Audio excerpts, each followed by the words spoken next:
حسن امام حسین مسجد نبوی میں آ جاتے ہیں، لڑکاتے ہوئے آ جاتے ہیں، کبھی گرتے ہیں کبھی اٹھتے ہیں، پھر چل پڑتے ہیں۔ اللہ اللہ اللہ کے نبی سے رہا نہ گیا،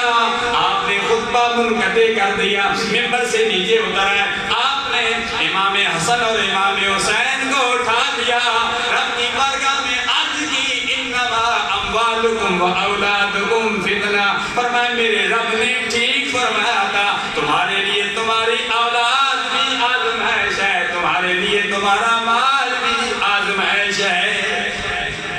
فرمایا اولاد بھی آزمائش، اولاد بھی مال بھی آزمائش، یا اللہ میں تیرا شکر ادا کرتا ہوں، یہ میرے وہ ننھے ننھے نواسے ہیں، انہوں نے ایک قربانی نہیں بلکہ کئی قربانیاں دی ہیں۔ دنیا والوں نے دیکھا امام حسن نے بھی قربانی دی، امام حسین نے بھی قربانی دی، اور امام حسین نے وہ قربانی دی جو کوئی قربانی نہیں دے سکا۔ اللہ اللہ، امام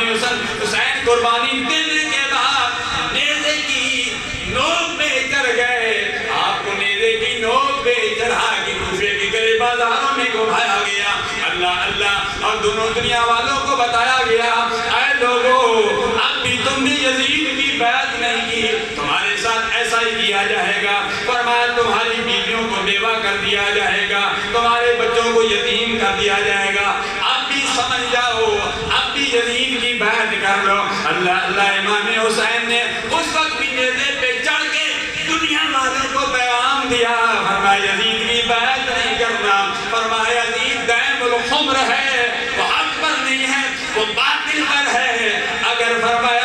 اگر یزید زندہ ہے تو تب اس کی بیعت کرو، یزید مردہ ہے، چلتے پھرتے مردہ ہے، کھاتے پیتے مردہ ہے، فرمایا باتیں کرتے ہوئے بھی وہ مردہ ہے، لیکن امام حسین کا سر قلم سے جدا ہو گیا، سر تن سے جدا ہو گیا، نیزے پہ چڑھ کے دنیا والوں کو بتا دیا کہ حسین زندہ ہے۔